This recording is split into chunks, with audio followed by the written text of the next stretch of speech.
Calendar पर साल 1991 का था। एक और हिंदुत्व की लहर पर सवार बीजेपी की बहुमत वाली सरकार कल्याण सिंह की अगुवाई में लखनऊ से वीपी सिंह की मंडल राजनीति को साध रही थी। दूसरी ओर लखनऊ से करीब 500 किलोमीटर दूर एक छोटे से शहर में 19 साल का नौजवान छात्र राजनीति के जरिए सबसे बड़े सूबे की सियासी भविष्य का बीज बो रहा था।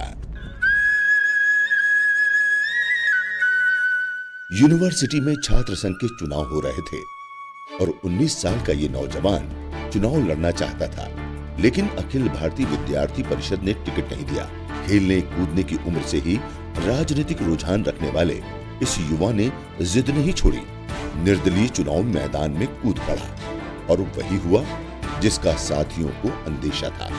लेकिन जिंदगी की इस पहली चुनावी हार ने एक ऐसे योद्धा को जन्म दिया जो आज भी राजनीति में अजेय है।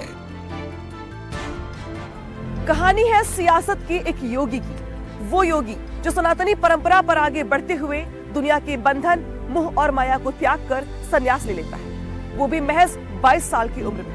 वो संन्यास की दीक्षा लेता है और खुद को समाज के लिए समर्पित कर देता है। इसके बाद उसे मिलती है सत्ता की ऊंची कुर्सी, यानी पहले संन्यास में खुद को भुला देने की साधना, इसके बाद मंजिल तय होती है सियासत के सफर को पा लेने।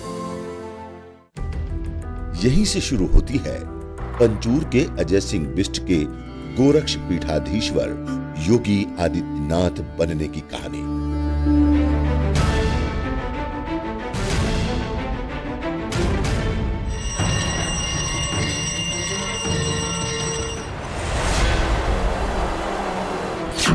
कहानी एक ऐसे संत की जो धर्म की राजनीति नहीं करता, बल्कि राजनीति में धर्म की स्थापना का लक्ष्य रखता है।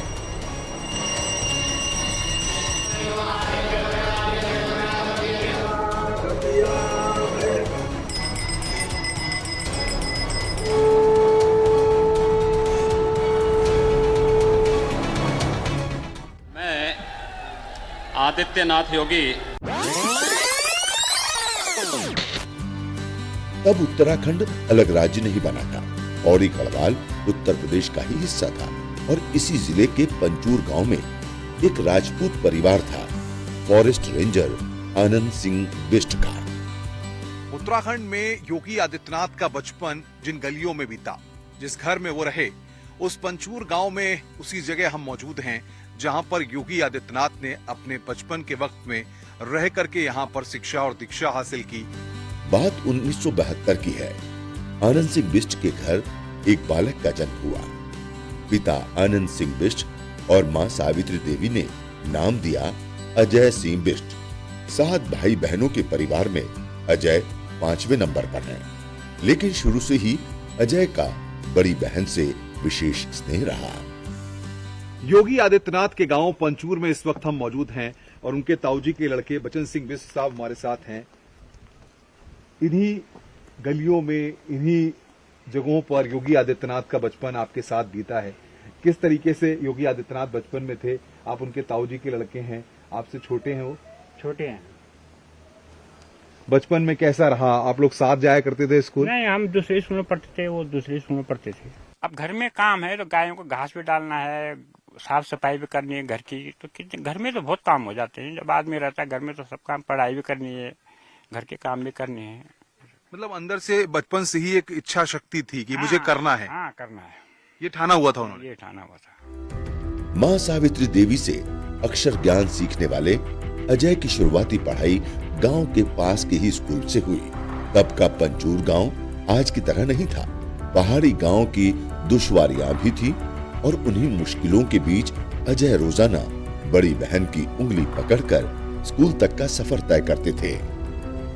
सारा पैदल था, स्कूल पैदल था, कहीं मार्केट जाना है तो ये समझ लो पैदल ही था। ये मकान परिवार के बाकी लोगों के हैं और वो जो सामने मकान आप देख रहे हैं जो सफेद रंग से पुता हुआ है, उसी मकान में योगी आदित्यनाथ का बचपन बीता है, जैसा कि उनके ताऊजी के पुत्र बता रहे हैं। और इसी मकान में रह करके उन्होंने अपनी पढ़ाई की और यहाँ से थोड़ी ही दूरी पर नीचे वो नदी को पार करके अपनी शिक्षा को ग्रहण करने के लिए जाया करते थे। सबसे महत्वपूर्ण बात यहाँ पर यह कि जिस तरीके से गांव में उस समय इतने संसाधन वहां पर मौजूद नहीं थे, लेकिन उसके बाद भी उनका जो सरल व्यवहार था, हर किसी से बातचीत करते थे और गलत चीजों को कभी उन्होंने बर्दाश्त नहीं किया।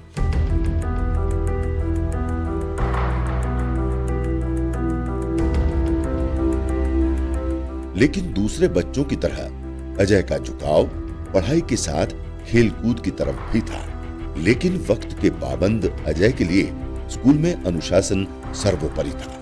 अजय के स्कूल के दिनों के साथी आज भी बताते हैं कि कैसे हर विषय पर उनकी पकड़ रहती थी और मास्टर जी के किसी भी सवाल का जवाब सबसे पहले अजय ही बताते थे। पढ़ाई लिखाई में बहुत मतलब तेज थे वो, सबसे ज्यादा मेहनत ज्यादा था उनका। टीचर कुछ पूछता था जो जवाब देते थे? हाँ जी, वो दिन रात पढ़ाई करते थे, पढ़ाई में बहुत तेज थे, मतलब सबसे तेज थे वो। क्या मतलब कौन से विषय में जैसे माना जाए कि उनकी रुचि ज्यादा थी? विषय में कोई भी विषय में तेज थे, गणित हो, हिंदी हो, संस्कृत हो, कोई भी विषय हो, सभी विषयों में रुचि रही है। टीचर जब सवाल पूछते थे क्लास में तो बाकी बच्चे भी जवाब देते थे, वो सबसे पहले जवाब देते? सबसे पहले जवाब देते थे। स्कूल के दिनों में कभी किसी साथी ने अजय को किसी बात पर नाराज होते नहीं देखा, ना ही साथियों की जरूरत के वक्त मदद से पीछे हटते। साथियों की जरूरतों का ख्याल रखना अजय की वो खूबी है जिसे आज भी दोस्त याद करते हैं। आज तक गुस्सा नहीं देखा कभी तक जिंदगी से, बचपन से। मैं तो उनके कपड़े भी पहने मैंने। आपने कपड़े भी पहने योगी जी के? ड्रेस के कपड़े दिए उन्होंने मेरे को, मैं वहीं रहता था उनके पास, खाना पीना मेरा सब वही रहता था जी। मेरे को तो बहुत मानते हो, अभी भी मानते हैं। आपने 8वीं तक उनके साथ पढ़ाई की है? जी। यहीं आप लोग बैठा करते थे तो वो आगे बैठते थे? हाँ जी, आगे बैठते थे। इसी प्राइमरी स्कूल में योगी आदित्यनाथ ने अपने बचपन में शिक्षा ग्रहण की थी और 3 अध्यापक उस वक्त होते थे जो उनको पढ़ाया करते थे और यहीं पर सुबह प्रार्थना होती थी और पेड़ लगा हुआ जिसके नीचे वो बैठा करते थे। सबसे महत्वपूर्ण ये है कि उस दौर में जो टीचर पढ़ाया करते थे, जब भी वो कोई प्रश्न पूछा करते थे तो अजय सिंह बिष्ट ही सबसे पहले अपना हाथ ऊपर करके जवाब दिया करते थे। धर्म, अध्यात्म और पूजा पाठ के प्रति अजय का झुकाव बचपन से रहा है। बचपन के दिनों को याद करते हुए यमकेश्वर महादेव मंदिर के पुजारी बताते हैं कि जब भी वक्त मिलता अजय महादेव के दर्शन के लिए आ जाते। देर तक मंदिर में बैठना और आराध्य की साधना में डूब जाना अजय को बेहद भाता था। अजय सिंह बिष्ट जब छोटे थे तो यमकेश्वर मंदिर में, क्योंकि पंचुर गांव से पास में ही ये यमकेश्वर मंदिर है, वो यहाँ पर आते थे, पूजा पाठ करते थे और जो महंत होते थे उनका आशीर्वाद लेते थे। सबसे पहले शिव जी का ये प्रसिद्ध मंदिर है, बहुत पौराणिक मंदिर है, कई मान्यताएं यहाँ पर इस मंदिर के बारे में है और सबसे महत्वपूर्ण बात यह है कि सिद्धपीठ इस यमकेश्वर महादेव के मंदिर को माना जाता है। हम आपको दिखा दें, उत्तर प्रदेश के मुख्यमंत्री योगी आदित्यनाथ छोटे थे, अजय सिंह बिष्ट उनका नाम था, तब वो यहाँ पर कम उम्र में यहाँ पर परिवार के साथ आते थे। जो पूजा पाठ होती थी, पारिवारिक जो धार्मिक कार्यक्रम होते थे उनमें शरीक होते थे। बचपन में आते थे वो जो है अपने मम्मी पापा के साथ में आते थे। उसके बाद में जो है वो जब पढ़ाई में गए तो फिर उसके बाद नहीं आए। फिर उसके बाद काफी फिर एक बार बीच में आए थे वो जब चुनाव के उसमें विधानसभा चुनाव में आए यहाँ। शुरुआती पढ़ाई पूरी हो चुकी थी, गांव के पास कोई कॉलेज था नहीं। ऐसे में पिता आनंद सिंह बिष्ट ने अजय को आगे की पढ़ाई के लिए कोटद्वार भेजने का फैसला किया। वो साल था 1989 जब 19 साल का एक छात्र इसी कॉलेज में एडमिशन लेता है और वही छात्र आज पूरे देश भर में योगी आदित्यनाथ के नाम से अपनी एक बड़ी पहचान बना चुका है। अजय पहली बार भाई बहनों और अपने परिवार से दूर किसी नए शहर में आए थे। 1980 के दशक के आखिरी कुछ वर्षों में अजय कोटद्वार आ गए। नया शहर था, नया परिवेश और बिल्कुल नए नए साथी, लेकिन अजय को खुद को इस नए माहौल में ढालने में वक्त नहीं लगा। मैं बायोलॉजी ग्रुप से हूं और योगी जी हमारे वो मैथ्स ग्रुप से थे, तो हमारा एक कॉमन सब्जेक्ट था केमिस्ट्री। केमिस्ट्री में हम लोग साथ में थे। मेरा उनसे बहुत ज़्यादा मतलब बातचीत नहीं थी, लेकिन एक उनके स्वभाव में एक ऐसा था कि सब पे उनकी एक अपनी छाप थी, क्योंकि पढ़ने में भी वो अच्छे थे। कोटद्वार में ही किराए पर एक कमरा लिया, खुद से ही खाना बनाने का इंतजाम किया, साफ सफाई और कपड़े धोने से लेकर घर के बाकी काम भी वो खुद ही किया करते थे। काफ़ी समय वो यहाँ पे रहते थे और इसी कमरे में उनकी गैदरिंग होती थी। जो भी उनके यार दोस्त आया करते थे वो यहीं पे बैठते थे, अपनी पूजा पाठ भी किया करते थे। तो 3 साल का जो समय था जब वो कोटद्वार में रहे, बीएससी उन्होंने पढ़ाई करी थी यहाँ से, तो वो इसी कमरे में रहा करते थे। बेहद कम लेकिन हमेशा मीठा बोलने वाले अजय सिंह बिष्ट की छवि कॉलेज में बाकी छात्रों से काफी अलग थी। कम बोलना, हमेशा पढ़ाई पर ध्यान देना और साथियों की मदद के लिए हमेशा तत्पर रहना, उनकी ये क्वालिटी उन्हें अपने बाकी साथियों से अलग खड़ा करती थी। योगी जी का टाइम था तो उस समय हमारे एक मॉरल वैल्यूज़ कह सकते हैं आप, एक नैतिकताएं उस समय बहुत ज़्यादा हुआ करती थी। तो हम प्रॉपर बैठते थे यहाँ और पढ़ते थे उनके साथ, किसी मैटर पे डिस्कशन भी होता था। अजय के क्लासमेट रहे संदीप बिष्ट बताते हैं कि कॉलेज के दिनों में बैडमिंटन उनका पसंदीदा खेल था। कॉलेज के बैडमिंटन चैंपियन को प्रोत्साहित करने के लिए कई बार उन्होंने मदद की। अजय सिंह बिष्ट जो वर्तमान में हमारे सीएम हैं, योगी जी महाराज हैं, तो वो भी हमारे साथ यहाँ पर जो है बैडमिंटन में पार्टिसिपेट करते थे और खेल के प्रति उनका अच्छा रुझान था। मैं क्योंकि यहाँ पर लगातार 4 साल कॉलेज चैंपियन रहा तो उन्होंने मुझे काफ़ी सपोर्ट किया। धर्म और अध्यात्म के प्रति युवा अजय का रुझान जो स्कूल के दिनों से चला आ रहा था, कॉलेज के दिनों में और प्रगाढ़ हुआ। अजय के सहपाठी अरविंद बंसल बताते हैं कि कोटद्वार में अपने 3 साल की पढ़ाई के दौरान वो तकरीबन हर रोज सिद्ध बलि धाम मंदिर जाते थे। जब हम योगी जी के साथ पढ़ते थे तो योगी जी यहाँ पर प्रतिदिन लगभग आते थे, क्योंकि वो सुबह 4 बजे उठ जाते थे और उसके बाद उनका एक नित्य, उनका जो अपना नहाने धोने के बाद एक पूजा करने का हमेशा एक रहा है, उनका आध्यात्म से जुड़ाव रहा है। सिद्ध बलि मंदिर गुरु गोरक्षनाथ की तपोस्थली मानी जाती है। रोज सुबह 5 बजे इसी सिद्ध बलि मंदिर में भगवान शिव और बजरंग बली की आराधना अजय की दिनचर्या का हिस्सा बन गई और हर मंगलवार व्रत रखने लगे थे।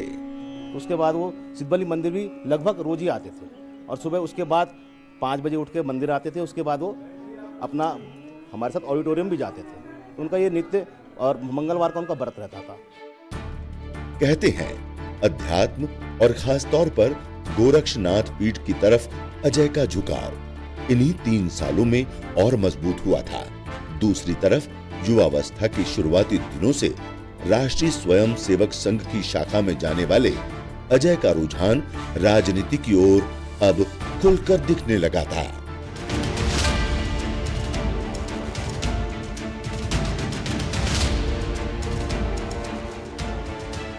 कॉलेज में छात्र संघ के चुनाव होने वाले थे। अजय चाहते थे कि अखिल भारतीय विद्यार्थी परिषद उन्हें टिकट दे और चुनाव में उतारे, लेकिन एबीवीपी ने टिकट नहीं दिया।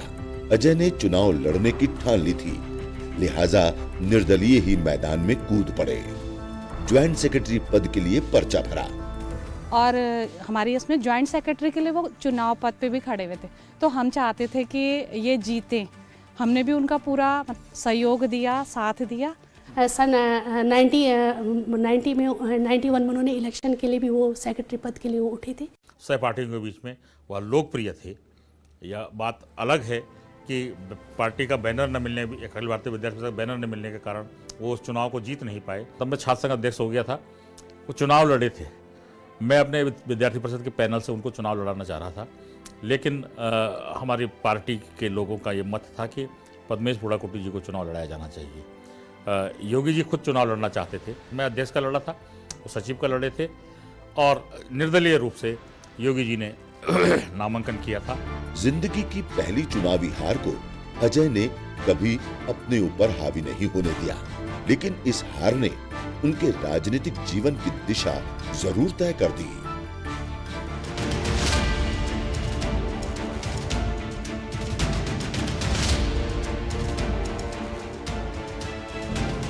उन्हीं दिनों एक और घटना हुई। अजय के कमरे में चोरी हो गई। आगे के दाखिले के लिए रखे उनके दस्तावेज, स्कूल कॉलेज के सर्टिफिकेट सब चोर ले गए। अब संकट था आगे के दाखिले के लिए दस्तावेजों का।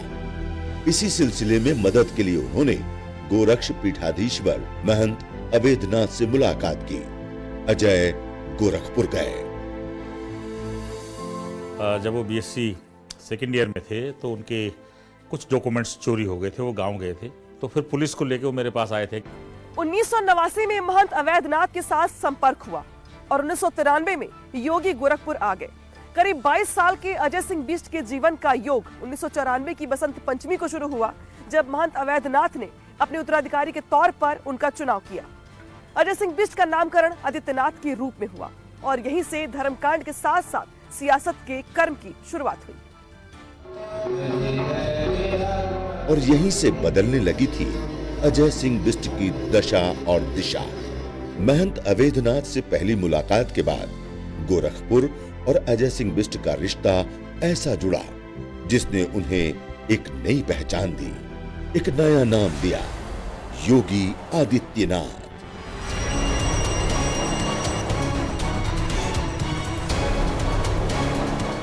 वो योगी जो आज देश के सबसे बड़े राज्य का मुख्यमंत्री है।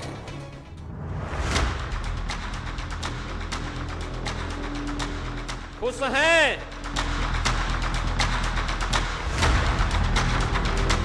अजय सिंह बिष्ट कैसे बने योगी आदित्यनाथ? संन्यास धर्म के साथ मां के सामने कैसे आए योगी आदित्यनाथ? ये बताएंगे आपको अगले एपिसोड में।